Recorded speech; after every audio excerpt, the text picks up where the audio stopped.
God, napakahalaga na malaman mo na may calling ka.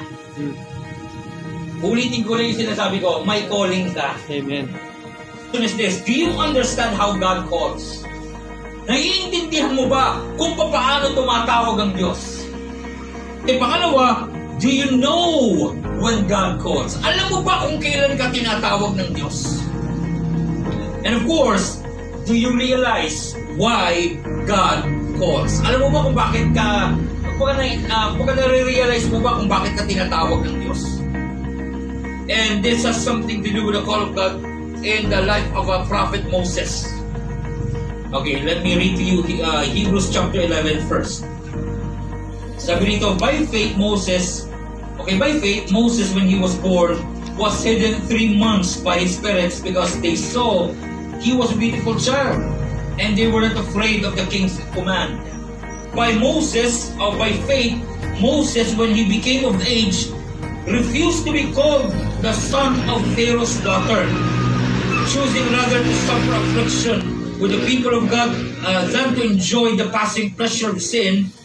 Verse 26, esteeming the reproach of Christ greater riches than the treasures in Egypt, for he looked to the reward.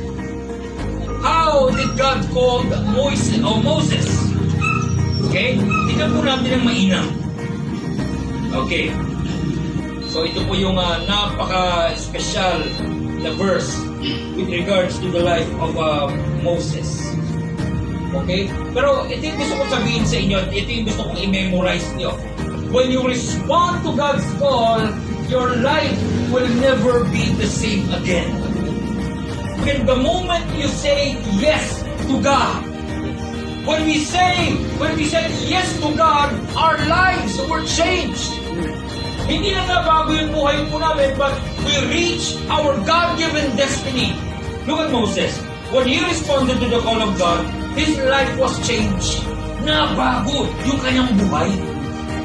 Nabago yung kanyang buhay. Ang sabi po ng chapter 2, Moses was a murderer.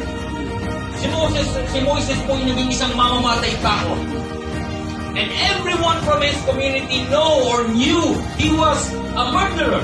Then 40 years later, ito nangyari, 40 years later, he met God. Nakilala niya ang Diyos. At nung makilala niya ang Diyos, doon na bagay kanyang buhay. From being a murderer, then he was sent back to Egypt to become the liberator of his own people. Sabi mo nang may masalimuot kang nakaraan. Sabi mo may pangit kang pinagdaanan. Pero kapatid ko sa Panginoon, gusto kong sabihin sa iyo, pwedeng baguhin ng Diyos yan. Amen. Naniniwala ba kayo doon? Yes. Pwedeng baguhin ng Diyos yung sitwasyon ng buhay mo. Manampalataya ka lang. Yes. Number 2, Moses' life was dynamically empowered. So Moses' life was dynamically empowered because he is empowered by God to do miracles. Ito yung good news ko sa inyo, kapatid. Ang buhay mo, hindi ka lang babaguhin ng Diyos, but God will also empower you. Thirdly, Moses' life was devotionally inspired. Anong kinalaman yan sa buhay natin ngayon bilang Kristiyano? Okay, 2 basic keywords, or should I say keywords that we need to understand. Number 1 is the call of God, and number 2, ministry. When we talk about the calling of God, we are talking about God inviting us to partake of His what we call mission. The calling itself is what we call the invitation of God. Ano ngayon yung ministry? Pag sinabing ministry, we are talking about a place to serve, to meet a need. Pag sinabing ministry, it is a place to serve, to meet a need. Ang ministry, kapatid, ay isang lugar ng paglilingkod. Sabi mo, lugar ng paglilingkod. Lugar ng paglilingkod. So, syempre, pag naglilingkod ka, may ginagawa ka para sa kapakanan ng iba. Yun ang ministry. Okay? Pero kung doon sa ginagawa mo, walang nakikinabang, ikaw lang ang sumisikat, hindi ministry ang tawag dyan. Ministry is a place to serve, to meet a need. It is not a place to display a talent. Your talent. Yes. Kung pag-usapan natin ng ministry, there are 3 P's of ministry. Number 1, pag sinabing ministry, it is people-oriented. 3, ito ay lagi nakatuon sa tao. Paano ka magiging kasangkapan ng Diyos para itong taong ito makatanggap ng kabutihan ng Diyos? That's what ministry is. Number 2, a ministry is always purpose-driven.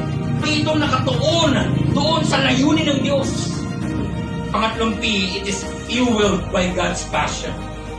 Kaya tumatakbo ka sa ministry, kaya nagpapatuloy ka sa ministry, dahil ikaw mismo nararanasan mo yung pag-ibig ng Diyos, at yung pag-ibig ng Diyos na ito, na nararanasan mo, nag-uumapaw sa'yo, dumadaloy papunta sa iba. Ano ibig sabihin ng ministry? A place to serve, to meet a need. Akala kasi natin, pag sinabing ministry, ang mga pastor lang ang gagawa, kapatid, diyan ka nagkakamali. Ang trabaho namin mga pastor, ang trabaho namin mga prophets, ang trabaho namin mga apostol, ang trabaho namin mga teachers and evangelists is simply to teach you how to do ministry. So kapag walang nagpa-function sa ministry, we haven't done our job at all. Hindi talaga namin ginawa yung trabaho namin. Pero hanggat may nagpapatuloy at gumagawa ng ministry dito, kapatid, isa lang ibig sabihin yan, we have done our part in the ministry. We have labored for the Lord. Yes. Amen? At kayo yung bunga na yun.